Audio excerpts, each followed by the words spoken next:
Coach Jones Show. Our special guest this morning is Mr. Jason Smith, number 40, the outstanding linebacker, running back that got the job done for the Del City Eagles over the last week over the Deal Creek Antlers. We hooked them. We put them away.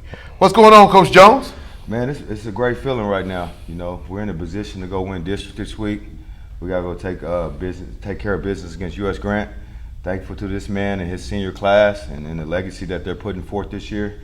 We got an opportunity to do great things, and we're not just satisfied with being district champions at this point. You know, we want to take care of business, but we got future plans in the playoffs as well. So we're excited to get this thing going.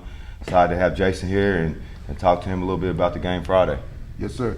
Well, Jason, I'll tell you right now, man, you know, you guys got down 20-0 at the beginning of the first quarter. Ethan was running the ball good. Coach kind of balanced you both out. And I think, you know, at the end of the first quarter, you know, kind of put the ball in your hands and you kind of took over. I think it was, I don't know if Deer Creek was ready for you or not, but you just kind of took the load in. I mean, you ended the game with, 22 carries, 140 yards, 3 TDs. I mean, then also on defense, you had 10 tackles. So I know after that game, Saturday morning, you probably got up and took an ice bath. But Tell us what you was thinking when you guys got down 20-0. We got to focus up. We got to get in the game. What's going to go wrong? You know? Yeah, and I really think you did a good job. I think the coach did a great job keeping you guys dialed in. I saw Coach Williams on the sidelines keeping you guys head up. You know, some of the guys were starting to get their heads down, but some of the guys were kind of, you know, like, hey, we got a chance. Especially when you scored that first touchdown, man. And, you know, I think you kind of wore Deal Creek down a little bit. But, you know, Jason, tell the folks that don't know about you, you know, something, that, you know, about you, like, hey, you know, what do you like? What's your favorite food? What's your favorite team? Talk to us, Big J. My favorite food is pizza. I like college football. My favorite team in college right now is Georgia. Georgia? Yeah. Come on now. You picking Georgia because they're the number one team? Their defense is something else. Okay. Similar defense. Yeah, yes, kind of like the Del City Eagle Swarm is what we're going to call it. But Jay, I mean, I know, you know, right now you got your goal on, you know, like I said, winning district. Now you fixing to go into the playoffs, man, and most likely you guys will hook up with, you know, Sand Springs. I know Coach got 2 more games, regular season games, like you said, with U.S. Grant. And you still got to take care of, you know, business with Lawton because they're still fighting to try to get in the playoff, you know, in the hunt and get into the playoffs. But I tell you one thing about this whole deal, though, like you said, playing U.S. Grant in Lawton, their state championship is you guys. So nothing would be better for them to knock you guys off. So you guys got to stay focused. Granted, these last 4 or 5 weeks, you guys have had some tough teams. So what are you guys going to do to kind of keep yourself focused? Stay locked in and practice hard the same.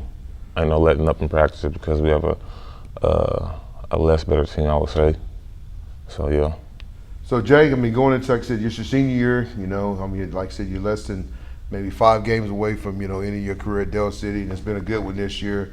It's probably one of those Cinderella seasons, man. I mean, with Coach Jones coming over, taking as a new head coach, and, you know, you playing on both sides of the ball and doing the things you're doing. What do you like better? You like offense or defense? Defense. So if a college coach came right now and said, J-Dog, I want you to be my man at tailback, what would you say? Yes, sir. Okay, that's a great answer. But Jason, is there some schools that you kind of like, or you just, hey, whoever come get you, or, you know, what's kind of your game plan? Whoever comes. Whoever comes. I'm all open. Well, you know, Jay, if you got to watch the interview last, you know, Friday night when you did it with, you know, the UVU guys, and one of the guys was sitting there saying, how does this young man, and same thing me and Coach Joe's been saying the last 6-7 weeks, how does this young man not have an offer? You're one of the best linebackers in the state, one of the best running backs in the state, and the good thing about it, you guys got a 3-headed monster with you, Ethan, and, you know, and Virgil, and then, you know, Kanizer on the outside, and Sweet doing some of the things he's doing. Yes. I feel like you guys it's hard to prepare for you guys, because I tell you, last week you can see that putting you in the game, it just really wore Deer Creek down. They wasn't ready for it. But Jay, I tell you, you know, you got a chance to win a state championship. Is there any team you would like to face? Not really. Whoever we got up next. Whoever you got up next. That's a good answer. That's you can tell Coach Jones got you guys dialed in, ready to go. But Jay, I tell you right now, though, man, you keep enjoying your senior year because, like I said, you got 5 games more to go get that gold ball. And I tell you, it's one of those deals that, man, you're always going to be able to look back on the season you had and enjoy with your family, you know, and enjoy with your kids when you have kids one day, and tell them what your Del City experience was like, you know, being here your senior year, because I'm telling you, it's a good time that you're having, and keep enjoying it. But for the team, I want you to give them a little speech for the next few weeks, what you got to do to take care of business. Let them know what the Eagles got to do. We got to practice hard and stay locked in. Let's go get it. Yes, sir. And the most important thing, and coach will tell anybody, is keep them grades up, though, because you got to have every one of you guys Yes, sir. for the next 5 weeks. So that's the most important thing, man. And just stay healthy, keep wearing your mask and doing all things you need to do. But, Jay, I appreciate you coming on, keeping it 100, the Coach Jones Show. Like I said, I'm thrilled to be able to get to meet you this year and get to follow you on Twitter and all the great things you're doing. Last Friday night was just the beginning of your success. You're going to be doing more interviews with more colleges and things to come. So thank you for joining us this morning. Welcome back to Keeping It 100, Coach Jones Show. On this Tuesday morning, we just had Mr. Jason Smith, the outstanding linebacker and running back. I tell you, this man right to my right has me feeling good about last week's game. Like I said, Coach Jones, I tell you, man, you guys get another big victory in overtime. 34-28, you got down 21-0. Yes, sir. sir. You guys fought and clawed, and Eagle and scratched your way back in. So tell me a little bit about the game. Well, first of all, it was a high anticipated game. Everybody's been talking about it for a couple of weeks. You can kind of see how games were turning out in the previous weeks, and you kind of knew that it was going to be that type of matchup. And it was a state-recognized game. The atmosphere was amazing. They're a great team. They got a great offensive line. They have a great quarterback, and they got great coaches, and they had a great scheme, and they were ready to play. And they came out and hit us in the mouth. They had a great start. We missed some things early. We missed Sweet. We worked on a play all week, the hitch and go with Jalen Sweet, and it was wide open, and Virgil just overthrew it a little bit. Then we had a great run with Virgil as well, and we got a holding call. So we had some mistakes on our end that made that game turn out that way. And you look at that game, you look back at it. That's part of life, and that was a great learning lesson not only for football but in life for our young men. Sometimes you're going to face adversity. Sometimes you're going to be in situations where things look kind of like it's dark, and you got to respond. And I feel like our kids responded. They responded. They got hit in the mouth. We went down 21-0. And I know everybody was thinking, "Oh, this is over." Dang, Del City. It's been a great season so far. Let's look forward to next week. But that wasn't my mindset at all. No. That wasn't my mindset at all. And you were on the sideline. Yes, sir. I kept looking at you saying, "We're going to be okay." I said, "We're going to be fine. We're going to calm down. We're going to be okay." Because my mindset was, if Deer Creek can score 21 points in the quarter, so can we. Yes, sir. We can get a stop here and there, and we can do the same thing that they did. And I knew that scoring that touchdown before halftime was very, very important. So we got that touchdown. We got in at halftime. We made some adjustments. I talked to him. I calmed him down, similar to how I had to speak to him at the PC North game. And I told him, we're going to win this game. We got to calm down. We're doing all the things that I told you that you can't do. You can't have turnovers. You can't have penalties. And then you can't let people outplay you with their effort and with their physicality. So I feel like our kids took that message and they transferred it into action. They came out in the second half. The first drive we scored, and our defense got a stop, and then we scored again. Then we got another stop, and then we made a big play to Canigel, and then we ended up winning the game. But it's a testament to what we've been doing in our strength and conditioning program. Everything we do is predicated towards being in the overtime, being in the fourth quarter type situation. So our kids are comfortable in that environment. It shows because we had 3 overtime games this year. So our kids were in a comfortable environment. And then our conditioning style and when we do it. We call them Eagle Makers. We do them on Tuesdays, and we do them before practice, and they're pretty brutal, and it's tough to go out there and practice like that. A lot of people may be worried about injuries, hamstrings like that, but we just wanted to do something different. We wanted to have our own unique style, and it's paid off. When we get in the latter part of the third quarter, fourth quarter, and overtime, you can see the difference of the intensity with the kids, and I think that's paid off. So that's a testament to Coach Williams and him bringing those Eagle Makers in, and that's a testament to the kids. They went out there and made plays. So I'm excited about the future. I'm excited about that game. It was historic. That was a historic win to do it in the fashion that we did, being down 21-0. That's the first time since 1999 that Del City has won a 6A district championship. That's 22 years, and it's I believe it's 9 years since they won one. They won one in 5A in 2012. But anytime you start doing stuff that hadn't happened in 20 years, it shows what kind of coaches we have, what kind of kids we have, what kind of community and family we have. So I'm excited about the future, and that was a big time win for us. That was a great win, Coach. Like I said, they put you guys at 7-1, 5-0 in district with 2 games remaining. Both going to be on the road with U.S. Grant, and then the lot, like we kind of spoke with earlier with Jason, is that, hey, both of those teams would do nothing better but make their season by knocking you Absolutely. guys off. You know, and especially Lawton, they're still fighting for a playoff spot. And I tell you, Absolutely. Coach, right now, you know, some of it's kind of played out, Yeah. and everybody know where they're going to be. But you know, you talk about getting down 21-0. Yeah. You know, I saw you guys over there, me and you and Coach Williams, and the whole coaching staff. No one ever got their head down. You know, Yeah. you kind of see a young man get his head down, coach will pick him up. Yeah. But you know, it's so amazing what you have on your offense. Yes. You know, even though Ethan didn't finish the game at running back, he still had a good game. You know, with Yeah. 16 carries, 82 yards. Yeah, That's still yeah. a good night in high Absolutely. school football. But I mean, Jason Smith stepped up that night, and that's what happens when you got great athletes and somebody's Yeah. not going, somebody else can go. Yeah. And you started seeing that in college football. You know, you Yeah. see it with the Cowboys. You Yes, know, absolutely. You got Elliott, but they bring in the other running back. You Yes, know? sir. Yes, and sir. So you know, hey, and that's good. And you never saw Ethan get attitude. That's He awesome. was positive. Yes. He ended up with 10 tackles. Yes, that's So awesome. that just tells you right there, hey, I might not get it done on the offensive side of the ball, Yes. but I'm going to go take care of business on the defensive side of the ball. But I just tell you, man, it was just, like you said, you walking up and down the field, you know, men on one side. But I tell you, you did bring back your D1 speed. Oh, yeah. Yeah. and I'm going to tell you, folks, what this man did. It comes, it's you know, it's 20 to, you know, it's fixing to go 20 to 13, 20 to, fixing to be 20 to 14. The Yeah. extra point gets blocked. Coach Jones on this 40, he takes off sprint. And I don't know where I thought somebody got hurt. Yeah. So I'm looking, he's in the kid's face, and Yeah. guess what? Next extra point didn't get blocked, folks. I tell Yeah. you, but that's And that's the a story passion to of that. him Yeah. and these kids. You know, I talk about it week in and week out. They'll run through a brick wall for this man. Yeah. You know, and it's good that you know, doing this show that, like you said, people get to see what Del C is all about. Absolutely. And Del C is turning the notch that, hey, they're a contender in 6A small. Yeah. And guess what? Next year you guys go to 5A. Yes, sir. And I tell you, I know Andy Curry. I know you watched the show because we talked the other day.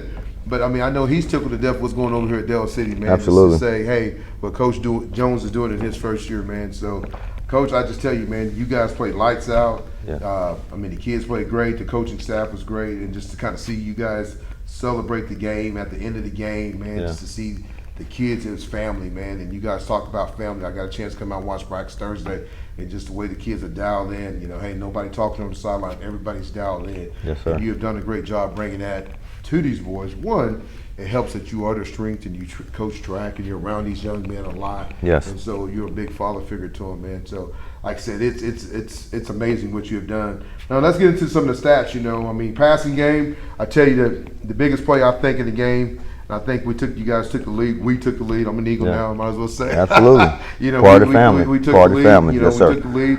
You know, it's 21-21. You know, Virgil goes back to throw a pass to Canijo. He goes up, and I'm going to give it up to Deer Creek's D1. I mean, not D1, but Deer Creek's defensive back. Yeah. Number one did a great job, you know, the Yeah. whole game. He was a great player. You saw what Canijo can do. Not only is this kid good on defense, because this kid will come up and hit you. Yeah. If you guys don't know who he is, man, watch number one. Look at his huddle. Look at him, because he made some outstanding plays that, you know, the open field tackles that, hey, a big tight end or somebody got out and he come down the field and he laid him out. But going on the offensive side of the ball, he catches that 51, yard touchdown. He goes up and catches right on the sideline. I'm thinking the ball's going to hit me. Yeah. I'm sitting on the sideline thinking I'm about to get hit. And he Yeah. goes up and he catches the ball and takes it in. And that right there was the turning of the game. You guys took the lead right there. They came back down and scored. But I tell you, think about Del City's defense, man. It's so crazy. You talked about being in overtime 3 times. Yes, sir. 2 times you've been in overtime. The ball's been on the 1 yard line. Yeah. And you have shut him out 3 times to stop it. Yes, sir. That just tells you when it gets down in that red zone, it becomes like a little hornet's nest, man. I mean, they're Absolutely. stinging everybody, hitting them, and it's all to the wall. But I just tell you, man, it was just a great high school game, a great game because Deer Creek didn't want to lose the game. I mean, they jumped up 21-0, and they thought they had the game in the books, but you guys kept chipping and chipping away. And I told the young lady, your trainer lady, Jordan, I said, hey, if they score before halftime, they're going to win this ball game. They get the ball second half. Second Absolutely. half, Jason goes right down, punches it in. I think they ended up going for it one time on fourth down. You guys end up stopping, getting great Yeah. field position. Guess what? You go down. You scored on 4 straight possessions. Yeah. So I mean, what was your halftime speech like, though? I mean, what did you say? Starting off with the extra point saga, it's some history behind that. versus PC North, we got an extra point blocked, and it put us in danger of losing the football game.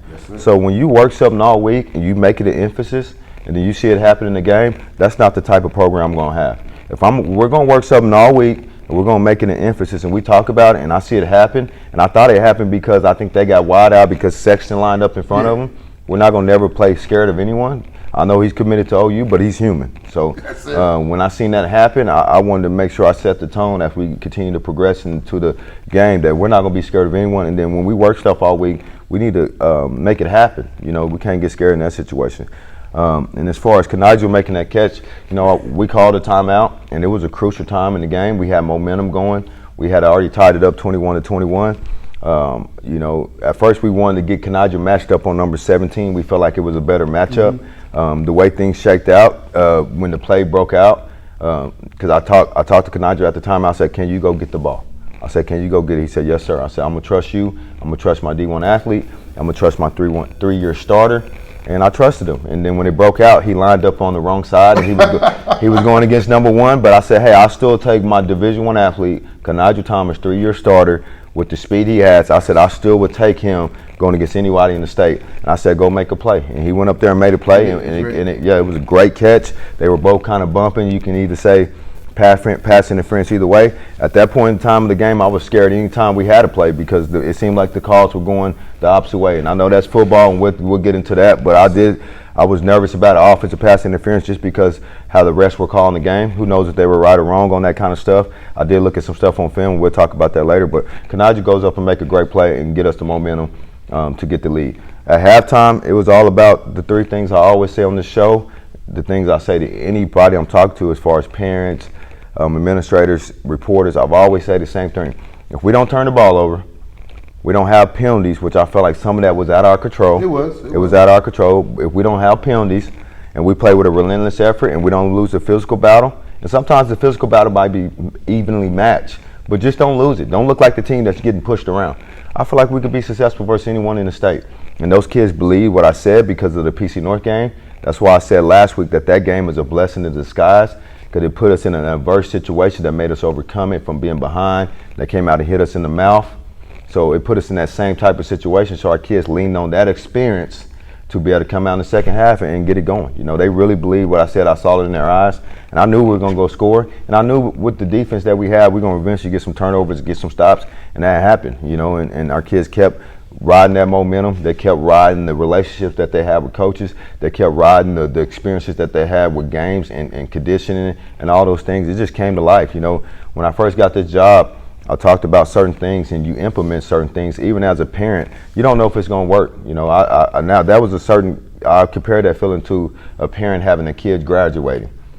You raise them all the way through elementary, middle school, high school. Then when you see them walk across that stage, you're like, oh man, it's so amazing, because you know all the grind and the hard work you put through that. That situation Friday night was very similar. We've been grinding for a long time here. I've been with these kids, this is my 5th year. It is my first year as a head coach, but I don't have a lot of grinding type experiences with these kids, especially in the spring, in the summer, the 16 110s, the 300-yard shuttles, the Eagle Makers, all those things. It felt good to see it come to life and see that fruition be able to happen and see those kids be able to win that game. They deserved it. It was historic.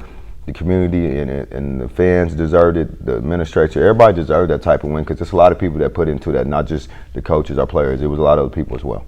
You know, you talk about the flags, you know, and that's one thing that we have kind of talked about.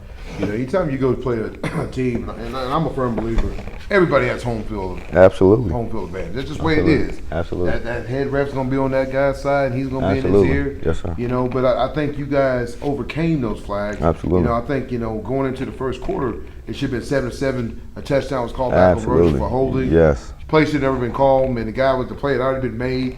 They called it.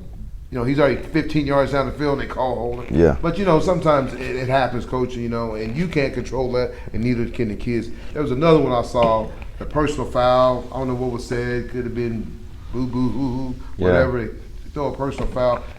It's football. They're going to get chippy. Yes. It's just like brothers playing front yard football or one-on-one with each other. You're going to bump each other, call each other names. Absolutely. But you guys overcame that, and that's where it comes about, which you have taught your team to be disciplined, because you see some high school teams around the state, they might have 250 yards of Yes. penalties, and that's going to hurt you, Yeah. especially if you're playing a great team. And like you said, getting down 21-0, you guys fought and clawed and did everything to get back in, but you only gave up 7 points the second half. Yeah. Did you? I mean, just think about it. You gave up 21 points the first half and only gave up 7 the second half of the. I mean, it was just two tails of a high school football game. Absolutely, and to go back to the flags and things like that, all I want is for it to be fair. Yes, sir. And I just felt like it wasn't being called fair at times because I've seen certain things and it's been backed up by film when I watch film that they are doing certain things on the offensive line on the way they block, and we're doing the same thing, but we're being called. And I don't ever want to use the refs as an excuse because it's not. You go out there and win games regardless of the refs. I just want it to be fair. I wanted to be called the same, and I didn't feel like that was happening at times. But we overcame it, like you said, and it's a testament to our kids and their mental ability to be able to overcome that. Because that's tough, man, when you're in that type of game, and the score would have been 7-7, like you said, and I feel like anytime we got to run over 15 yards, it was a flag. So we overcame it, and like I said, it's happening fast. Referees they're human. They are going to make mistakes, so I'm not blaming them. I'm not calling anyone out. I just felt like it was a little bit lopsided at times. And you got to look at it like this. I was talking to Coach Williams about it.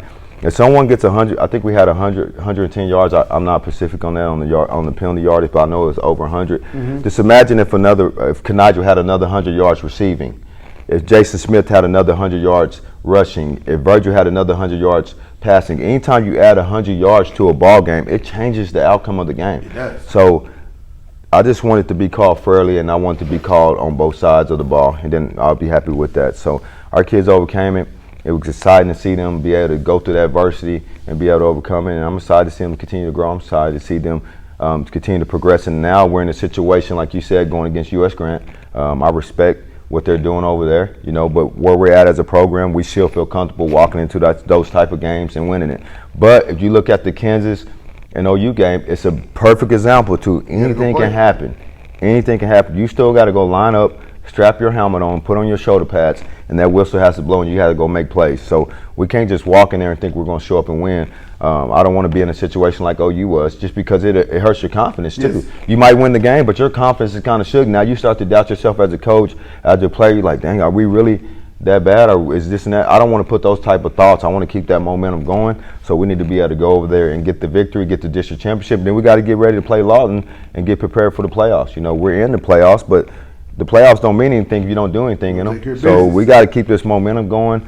I want to keep hitting on all cylinders. I want to keep feeding the three-man monster, like you said. And you said the thing I like about those three kids is Virgil, Jason, and Ethan. They're all averaging over 6 yards per carry. Yes, sir. That's amazing. So anytime you get 3 different guys averaging over 3 yards a carry, it brings a certain element to your offensive game that even if you plan for it, when you get there in person, it's a different reality. People are always like, well, they run the ball. They're running it 50 times a game. They might only throw it 10 times a game. But when you get there and it's in live action and you got that 245-pound back coming at you with Jason Smith, it's a different story. And then you could switch it up and go Ethan, who's a little slasher, but he'll put his head down and run you over too. And then you got Virgil, who has all of it. He'll cut back on you. He'll run you over. He'll do all certain kind of things. So that's a testament to those three men and what they've been doing all year, and I'm excited to see them continue to grow, and it's a great feeling. I know, Coach, I know we don't talk about the coordinators a lot. I'll tell you, Williams did a great job. I mean, scheming for Deer Creek. I mean, with their offense it's a lot of motion, a lot of guys going back. It's tough. And you got to stay at home, because if you don't stay at home, somebody's open. Yeah. And you got to give it up to the offensive coordinator. I mean, I know he don't get a lot of pub on here. I know, last year I know one of our guys kind of beat him up, but but I tell you, this guy, you could tell he's determined, and his coach, Madonna. Yes. I tell you, his passion for the game, of being involved in the game and seeing the things, it's just great just watching him and you guys work together, because a lot of times you get all the glory, but know as well as anybody know, it's the guys behind you that walks beside you that it's helping you build this. Just dynasty. Say dynasty, baby. Yeah, dynasty. We're gonna say dynasty. That's where we want to be. That's where you want to be. You got to speak things into existence. You can't try to. It's not like you're not being humble. But if you want to be something, if you want to be something in life, if you want this program to be where we want to be, I'm a true believer in Jesus Christ, and I believe speaking things in existence, and that's what we need to do. we're speaking that into existence. We want to be a dynasty, and I think we're headed towards that way if we continue to do the things that we're doing. Yes, sir. And you know, Coach Williams does an awesome job. This defense gets a lot of notoriety, and they deserve it. They're playing great. You know, even with them giving up 28 points, they're still only giving up 11 points per game in this district. And I can arguably say this is one of the best districts in the state. It is. And you're correct. And they only gave up 7 points in the second half. 7 points. So regardless of what happened, and I feel like it was some penalties that gave their offense great field position. Great field position, and people don't see that. They just see the 28 points. But 14 of those points, they got the ball inside our side of the field in great field position. And anytime you give a team like that, with that type of quarterback, with that type of coaching staff, you give them great field position, they're going to score points. That's the caliber of team they are. But like you said about Coach Madonna, absolutely. You know, Coach Madonna was criticized last year, and I felt like it was unfair because of the things he's done in the past. And he responded, you know, when I got the job. You know, he's one of the main guys supporting me, and I appreciate that from him because he could have went for this job as well. He has head coaching experience. He has experience here as a coordinator, so he could have went for the job, but he trusted in my vision. He trusted in my plan, and now we're seeing him make it happen. You know, he's averaging over 34 points per game this year, and that's a great deal because I remember last year, I don't know the exact number. I knew the first 4 games last year we were only averaging 16. For the year, our numbers probably went up a little bit, but I believe it was below 20. So anytime you have anywhere from a 14 to 15 point difference in a year, you're going to have success. He's utilizing 3 running backs basically and utilizing well, and then he's coming up with schemes to be able to hit the receivers for big plays. We got speed. We got guys that'll go over the top on you, and that's a dangerous outcome whenever you got 8 in the box. You know, I think Kanaja at this point, I'm not specifically sure on this, but I bet Kanaja's averaging over 20 yards a catch, and so is Jalen Sweet. So anytime you have that type of talent and you're able to utilize it the way he has, you got to give him props. You know, I was saying last week, I said my offense, even though we're not running similar schemes, it kind of reminds me of the 1992 1993 Dallas Cowboys, where you can run the ball, and then take your shots with Michael Irvin and Alvin Harper. I feel like we're that type of team. We're going to run the ball on you. We had over 300 yards rushing again against a great team.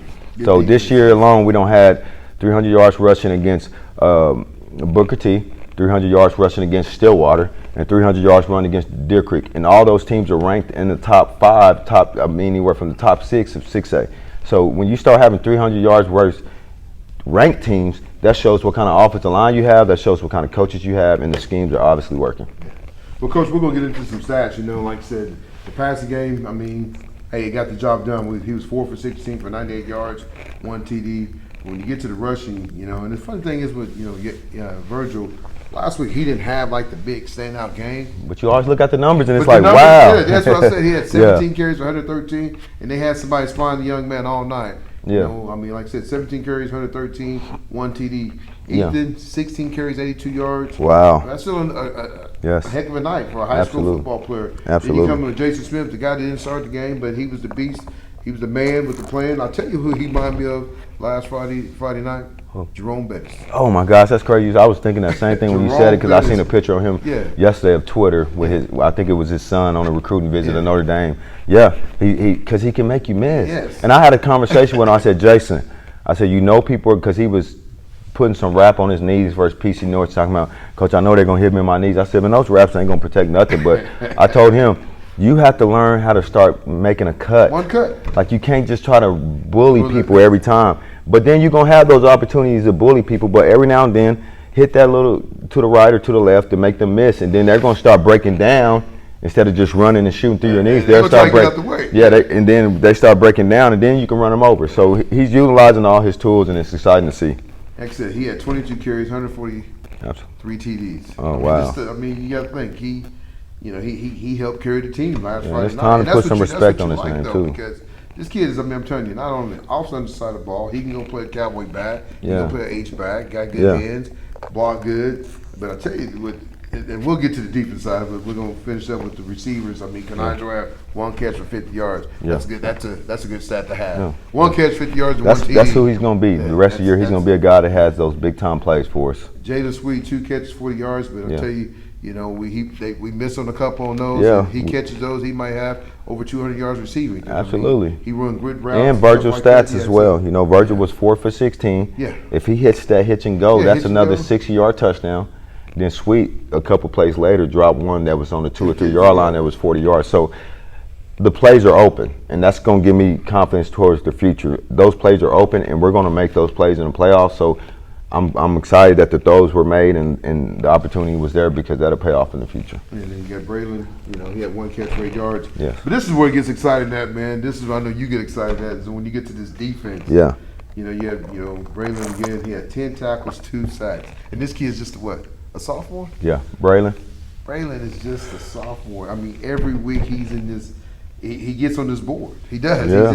He's in his iPad, and we're talking about him every week. And Yes. he's just a sophomore. And with all the other sophomores and juniors you got coming back next year, I'll just tell you. I mean, you're talking about dynasty. You can start saying dynasty. Yes, sir. When you talk about him, then you talk about, you know, K. Thomas had 10 tackles. Yes. You know, At Jalen- corner. At corner. So that's amazing. And then you got Jay Smith. You know, not only did he run the ball good with, you know, 3 touchdowns, 140 yards on 22 carries, he came and had 7 tackles. Wow. And I'm telling you, he hit the running back one time, and then I mean he stood him up, man, and it was like a wrestling 2-point takedown. He picked the kid up and just. And I say that every week. I Yeah. said, man, he always has a big hit Hit. to energize the defense, energize the team to get us going. So that's awesome to see Yeah. him doing that again. And then you got Ethan Lawrence, like you said. You know, he still had 82 yards, but he comes on the defense side of the ball, Yeah. playing the safety. And he should have had a pick. Oh, Pick it was pick six. He Yes, should have sir. had a pick 6, coach. Yes, he was I pick know, 6, absolutely. I mean, he was right. He turns and he's doing his job, and the kid throws it real quick, and he goes right through his hand. But he Yeah. should have had a pick 6. But Absolutely. they're having 7 tackles. I mean, then you talk about Foreman, a guy that, you know, I mean, just did a good job containing. He has 5 tackles. Jay Howard, 7 tackles. You Yeah. know, D. Hampton, the man with the sacks, you know, 5 sacks last week. Didn't get 5, but he had 4 tackles and 1 Yeah. sack. I mean, Had some questionable holding calls on Yeah. him too. You know, to where I felt like he was going to be in a position for a sack. Could have went either way. Felt like he was kind of held at one time, but like I said, that's part of the game. And those things matter, man. You know, when you're getting held a little bit, and when he's coming to the sideline and telling me, and I'm jumping his butt, like I don't want to hear that. Yeah. This and that. It affects relationships with us, with my kids. So I just wanted to be called both ways because I felt like a couple times he was hindered with some holding calls, and I feel like anybody that watched the game will probably agree with me as well. Well, Coach, I mean, you got to think about Deer Creek. They Yeah. watch Huddle, they watch game film. Yeah. And the young man had 5 sacks last week against PC Thorne. Yeah. They're doing everything they can Absolutely. to keep him out. I mean, he ended up Absolutely. having 1. He had a couple good tackles for loss. Yes. You know, I know he had 4. Yeah. You know, but I can tell you, this kid's a young man. That man, you know, I got a chance to meet him last Thursday and look at his body size. He's a kid that, you know, he's playing defensive end. Yeah. But he could easily step up and go play some outside Coach. linebacker. Absolutely. He got the frame though. Absolutely. He played some of that for us last year, some outside linebacker, and I know he has the athletic ability and speed for it because he runs hurdles for us in track. And not only run hurdles, I think he's going to compete for state titles this year. So it shows what kind of athletic ability he has. He's 6'3", he's 210 pounds. He moves well. He has fluent hips. He gets out after the quarterback. So once we progress through the season and this recruiting process really picks up, I think some teams are going to be excited to see what they have with him, and somebody's going to give him an opportunity, and they won't regret it. Same thing with Jason.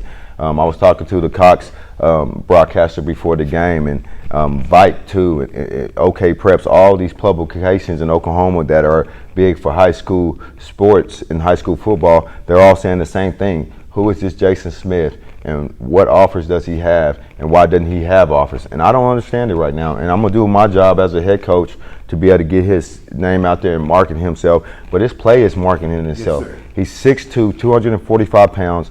He runs like a DB. He runs like a scat back. So, like you said, he could play multiple positions: H-back, defensive end, outside backer, Mike backer, running back. There's so many different positions that he can play. He can even play defensive end if need be. We put him at defensive end sometimes. So he plays so many different positions, and then you mix in his character and his work ethic. We haven't even talked about how strong he is in the weight room. He's brutally strong, and he's fast. He's a 4.6 runner, and he's also going to have some success on the track. So I'm excited to see him continue to grow, and I know he's going to get some looks just because I know when you have that size and you have that work ethic, and then you have the character, things usually work out for you in life. Because, you know, you talk about this young man, you can't go order that on Amazon. No. You know, you can't. Not on Madden building a player. No, that's No. it. I mean, the kid he's legit. I mean, you talk about that. And the only reason I say that, Coach, real quick, my wife likes to order a lot of stuff on Amazon. I get a package every day. So. Everybody does. say. Coach, I'll tell you right now, man, if everything plays out the next 2 weeks, Yes. it looks like you guys will take on Sand Springs. Yeah. Looks like Bigsby will take on PC. I say either PC North or Lawton. Tata and Deer Creek could be a matchup first round, and you got Stillwater Booker T. So everything's kind of plays out. I'll tell you, everything's kind of set in stone. The only one that's really not set in stone is PC North and Lawton. I mean, because I think Deer Creek will lock up the number 2. You guys be 1, they'll be 2, then Deer Creek will be 3, then either Lawton or PC North will be 4. And on the other side, you have Bigsby 1, Choctaw 2, Booker T 3. Booker T 3, and then Sand Springs 4. So it looks like the playoff picture's there, you know. I mean, but like I said, you still got 2 weeks of unfinished business to take care of in the regular season before we start talking about the road to the gold ball, because that's something that we wrapped up district. Like I said, we get to win this week over U.S. Grant, and big things about this trying to keep everybody healthy. And you know that, and and the same thing with the Lawton game. I mean that might be the game they got to win to get in the playoffs. Yeah, so absolutely. You got to keep the guys focused, and it seems like the guys are focused though. I mean, anytime that you can show you how strong you guys are by playing in 3 overtimes and winning, and I'll tell you, Coach. I mean, I know you got to be kind of nerve wracked a little bit. I mean, they're on the 1 yard line, the 2 yard line, and I tell you, even Friday night, Deer Creek comes out first play. You guys go down and score. They get the ball, come out there, a little rollout, tight end dump. Kid catches it, catches the ball power on the 1. Next 2 plays, you guys knock them back. And I tell you, this is the play. I know we didn't talk about this, but number 12. Oh gosh, yes. He makes an amazing play. Yes. And there's 2 defenders. The quarterback he wanted to go this way, and he rolls back this way, and 12 is he's in between. There's a receiver kind of right here, and the receiver. It's another receiver running behind. Yeah. And he has go gadget arms, and he bats the ball down. And that just tells you what this season is. This is a special season. Yeah. And that just tells you guys are doing everything right, living right, because I mean sometimes it does take a look to win a football game. Yeah, I won a couple of state championships at Carl Albert, and let me tell you, you have some programs that are dynasties and they just win by blowouts, similar to what Bixby's been doing. I give them credit, and Coach Montgomery does a great job. But sometimes you have programs that win, and sometimes things just go your way. Just go your way. I eat dinner with Coach Rose every Wednesday night. He's a mentor for me. He was my ex-high school coach, and we talk about these things all the time. We talked about it last week. I said, how did you do all these games, these stressful games? And I just remember, I said, how do you do it? He said, Coach, you just, you coach hard, you enjoy some of the luck that does go your way, and then you just get ready and prepare for the next week. So it's exciting to see some of those things roll your way. But I think some of those things that happen, and it's similar to in life, when you work hard and you have a great work ethic and you have good character, the ball seems to roll your way sometimes. And that's what our kids have been doing. We've been focusing on character. We've been focusing on having a great work ethic, and we had things go our way. And I pray and I hope that things continue to do that way as we progress into the playoffs in the latter part of the season. Coach, like I said, before we wrap this up, let's talk about our offensive and defensive player of the games real quick, and then get ready for next week's game. Okay. We'll start off with offense. This was a tough one because we had so many guys make so many plays. But we all know the young man that was sitting to my left earlier in the show, Jason Smith. He's very deserving. He had 143 yards rushing and three touchdowns. 82 of those yards came in the second half. And you saw him imposing his will. You saw him being a young man that was determined as a senior to go grab his legacy. That was my message all week. Don't let anybody else control your legacy. You control your legacy. He went out there and controlled his legacy, and he went out there and made his name. And he will forever be remembered in that historic win as a guy that got us going, a guy that got in the end zone 3 times. So Jason Smith is our offensive player of the week. I'm excited to see him continue to grow. I'm excited to see colleges start to see who he is. Trust me, I played Division I football. I played junior college. I've seen a lot of football in my coaching career. This is my 17th year. He is a Division I football player, coaches. Please check him out. Now we go on to defense. And every time you give me the stat line, it makes me start to say, dang, I probably should have picked him, or I probably should have picked that guy, because we have so many guys making plays. And it's a couple things that make that happen. I think the first thing is some of our guys play offense, and the frustration of not making things happen, maybe having to punt, it brings a certain attitude when you go over there like, I'm about to go make this play to get this thing going. And then you have a positive aspect of that. When we score on offense, it makes those guys have a positive energy going on to to the defense, like we just scored, let's keep that momentum going. I'm energized, I'm making plays, I'm celebrating with my teammates. So those two things help those guys make plays on that side of the ball. And then Coach Williams, he does a great job in his assistant coaches. I got to give it to Brian Starker, number 12. You know, that last play that you just mentioned was amazing. I remember growing up and watching Deion Sanders, how he would bait the quarterback and kind of play two people at one time. He was kind of doing that. It looked like that guy in the back was open, but BJ told me he was playing the quarterback. He was kind of playing on the closer guy, and then if he would have threw it to the other guy, he was going to break on the ball in the last minute and try to intercept it. So to be able to play two guys that are open at that time, in that time of the game, with everything on the line, the district championship on the line, our legacy on the line, he went out there and made a play. He grabbed his legacy. He helped us get a chance to win a district championship. You know, we still got to go out and take care of business. So he gave us that opportunity.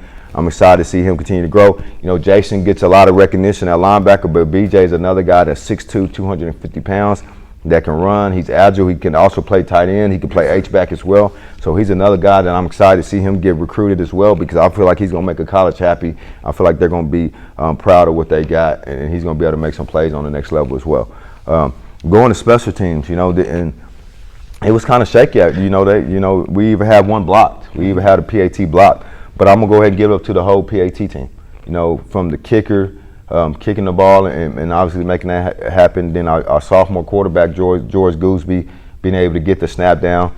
And then our offensive line and the wing backs and to be able to make the blocks. You know, we had one blocked, you know, and I like you said, I turned on my jets. I almost pulled a hamstring. Yes, sir. Yes, sir. I almost pulled it. I'm going to have to use it today, actually, because I told the team if we win Friday, that I'm going to do conditioning with them. So if you guys don't see me next week, you know what happened. I'm probably in ICU because, you know, I'm running with them. But, no, on a serious note, for them to be able to respond after we had that block, they took the coaching, because I ripped them now. It was a good butt ripping because I was upset. So anytime those kids can take that coaching, some kids, especially in this generation, they take coaching, they take it as criticizing. You have to have constructive criticism in anything in life to be able to grow. So for me to be able to go over there and rip their tails, jump their butts, and then for us to score 2 more times, and then be able to make the PAT, especially in overtime, because I know the feeling that they were having, like, oh, we had a block last week, this and that. Even the kickers, like, that stuff, that's psychologically part of the game. It's huge. So for them to be able to go out there and get those blocks, get those PATs, I think it helped us energize the defense and be able to go out there and get a stop. So I give it up to the PAT for Special Teams Player of the Week. And like I said, Jason Smith got it for offense. Brian Starkey got it for defense, and the whole entire PAT got it for special teams. Yes, sir. Great stuff. Yes, sir. Folks, I tell you, man, it's always great to sit here and talk to Coach about, you know, last week's game and his upcoming week's game. And I am going to challenge everybody, you know, first home game for the playoffs. Yeah. I want to be called Bring a Friend Night. Yeah. Bring a friend. Because I think everybody should come back. DLC's going to host a playoff game at home against Sand Springs. Yes. And I want everybody to bring a friend. Not Absolutely. 1 friend, 2 friends. Bring a friend. Because I think these guys deserve it. Jay Smith and his senior class of what they're doing. Going to be the last class of 6A. Yes. Because the next class will be 5A. Yeah. So I just challenge everybody that watches the show. And I know you guys are watching because our ratings, each week is going up. And tell people about the show, because I tell you, Coach Jones has done a great job. You're going to keep hearing me say it. Go vote for this man, for this young man. Young man. He ain't got that grade like me yet. Oh, I got some. Well, I tell you something funny. These last couple of overtimes, I was shaving. I was shaving this morning. I was like, man, did I just grow like 50 gray hairs in 1 week? Coach, that's what I was What's going on, man? I was going to say, after next year we had this show, you're I'm going going to be all white like Santa Claus, you know what I'm saying? But I'm saying, go vote for this young man, because I'm Yes. just telling you right now, in Class 6A, I know we talk about Montgomery, but he has a machine up there. And for this to be his first year and what he's doing with a team that won 3 games last year, and 4 games. 4 games last year, and turn around to be 7-1, 5-0 in district. Yes. It's amazing. And a lot of the same kids, and you lost some good kids. Yeah. But man, I'll tell you, the junior high is winning. Yes. And it's not like this train's gonna fall off the track. Yeah. Because he's doing a good job going out and supporting the young men. Yes. And watching the junior high kids and Yes. and keeping them here at home, because think about it, man. When you're good, everybody wants to come pick off your apple tree, Absolutely. or your cherry tree, whatever you want to call it. But Yes. no one's going to want to leave Coach because he's doing a great job here. So Yes. I just tell you, man, if you beat writers out there, OK Prep and all everybody, man, start talking about this coach for Coach of the Year, because he deserves it. I mean, I know there's a lot of great coaches out there, and I'm not saying it because I'm sitting next to you. Yeah. But man, you've done some great things here, man, and just being around you. and see how these kids love you. Yeah. Man, it tickles me, and that's why I kind of feel I'm in love with doing this because Yeah. you are a great father figure to these young men. Absolutely. I mean, and just to get, first of all, I want to thank you. Thank you for the opportunity to be able to get that broadcast Dell City, to be able to broadcast myself, to be able to get my family. I got family watching this in California. I got family all over the country watching this. So I'm thankful for Tony Johnson giving me this opportunity. I know people were nervous at first. They thought we was going to get over here and act a fool. No, we're going to keep it 100. We're going to keep it 100, but we're going to That's it. show that we could be professional. Yes, we're going sir. to show that we can continue to progress with this show and take it to a new level. And it's all for the kids. It's all for the community. So I'm thankful for you. I'm thankful for your wife. I'm thankful for all you do, and Ethan as well. Ethan helping with everything behind the scenes. And like always, I'm thankful for the administration. I'm thankful for Andy Collier for giving me the opportunity, and Dr. Cobb for giving me the opportunity and continue to support me. I'm thankful for Ms. Hill and the principals and all the teachers who help us out with grades, behavior, all the things behind the scenes. I'm very thankful because we wouldn't be here without you. And I just pray that we continue to move in the right direction, not only for ourselves, but for the community. Anytime you want to do something in 22 years that hasn't happened, it wasn't just me, it wasn't just the kids, it's a lot of people behind the scenes that made that happen, and I'm very thankful for that. Like you said, I pray when we do get to the first playoff game, we pack out the house. It's going to be a historic night, and let's go out and show everybody what we could do. Let's go out and show everybody what kind of program we are. So I'm excited about it. Once again, I thank you for the show. I thank everyone for watching. I pray that you continue to support us, and I think this show is going to continue to show what type of place Dell City is as we progress towards the future. Hey, we got basketball right around the corner too, Coach. Yes, sir. Hatchett. But I will say before we close this out, though, I know you guys don't get to see a lot of stuff behind the scenes. Coach comes in here, and first thing he's talking about, hey, he's on the phone with a teacher. Hey, man, get these grades because I remember when I played ball, Yeah. and a lot of times these coaches are past these young men. Yeah. And I tell you, it doesn't do a good job for those young men because when they get in college, they're not ready. When I got in college, I wasn't ready, Coach. No. And then I see that you're doing that. You're trying to get Yeah. these guys ready. Be on top of that essay. Be on top of that math assignment. Yes. And I tell you, though, but that comes from you Yeah. taking the road that you took. And so Yeah. you're like, hey, you can go to college all day long. Yeah. But if you can't get your books, you can't play. Yeah. And I mean, I don't care how good you are. They're not gonna play you because it's the next man up, and kids Absolutely. realize that when they go to college. So Absolutely. there's 100 guys that's just like you. Yes, sir. Now you have to go fight them, but I just tell you, I like those. Those are little things that people don't get to see, Yeah. but he does do well. Like, hey, he's on the phone. As soon as he walks that door, he's on the phone with the teacher. Hey, you better get this assignment done. Telling that student. So Absolutely. that's what it's all about, keeping it 100. Yes, sir. I appreciate everybody watching another great episode of Keeping It 100, the Coach Jones Show. Like I said, hit him up, Coach Rob, and tag him, tweet him, send him something, to DM and tell him, what he's doing good. But I tell you, you out there, everybody start pushing. It's kind of like the Heisman vote. We're gonna have the coaches vote. Vote Coach, Coach Jones, Coach of the Year. And we'll see you next week after we take care of U.S. Grant. Yeah, and as we end the show, Tony, once again, I thank you. I thank you for what you've done and the opportunity that you presented with us at Dell City. And I also want to give a shout out to our middle school. They won back-to-back Suburban Conference Championships. They finished the year with 4 shutouts and averaging over 40 points per game. We're actually about to go over there right now and celebrate with them. We're going to take our seniors over there. We're going to celebrate with them. We're excited about what they're doing. I want them to be here. I know people come and they want Dell City kids. It's been broadcasted in the past. So I want them kids to stay here. I want them to know they're wanted, and I'm excited about what they're doing, and we're actually going to go over there right now and go celebrate with them. Coach, I'm going to end this real quick. Like you said, what you're doing with the middle school kids, if they're winning, that tradition starts from right there, and that's Yes, how sir. you build that dynasty. And I roll that to you and Coach Williams and all your coaching staff Yes, for sir. being part of it and doing that because, I said, it starts right there with them young ones. Yes, sir. If you get them young ones coached up, all you got to do is just tighten them up and keep the game Absolutely. going. And I think that's what your middle school coaches. I know you got Coach Blast over there, Yeah. former Bomber. I said Yes, so sir. funny to see, and that's the thing about it. At the end of the day, you go where you're making money. Absolutely. If it's, Yes, sir. You've been a former Titan, but you're here. This is your home. Absolutely. This is the place you call home. So, Yeah. great job on that. But you keep up the great work, Coach. Yes, sir.